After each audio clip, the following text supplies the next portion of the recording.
Sai, mija!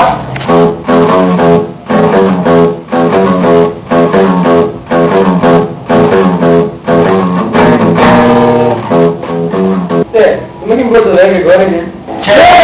Estamos aqui com o nosso amigo no mundo paralelo, Charlie. A gente vai falar sobre as viagens de escola. Na escola, essa coisa de pagar, eu meus amigos, que fazer merda?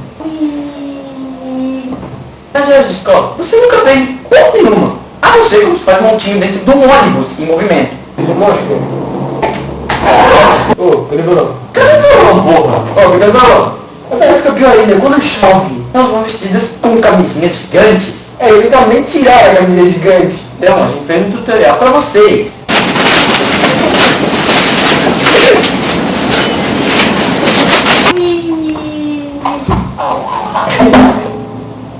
Agora pra você levar seus instrumentos. Sempre tem um filho da puta que vai estourar a corda do teu violão.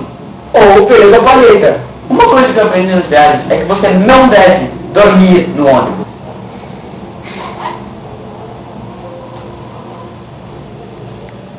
A melhor parte da viagem foi ter ido pro shopping. Tinha um monte de gaúcho. É claro que não foi bom por causa dos gaúchos. É por causa do Game Explorer.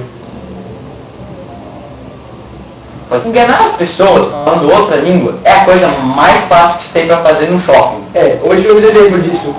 Aí só falando inglês no shopping, ninguém atendeu a gente. As lojas do shopping são muito úteis, principalmente os supermercados.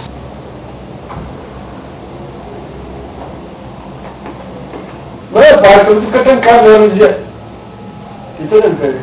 O abajur é psicodélico.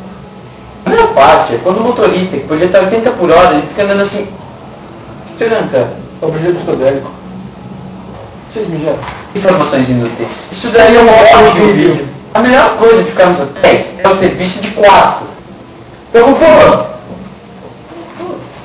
O que você está olhando? O abajur é psicodélico. A melhor parte de ficar no hotel com seus amigos que não dormem. Calma, cara, cala a boca.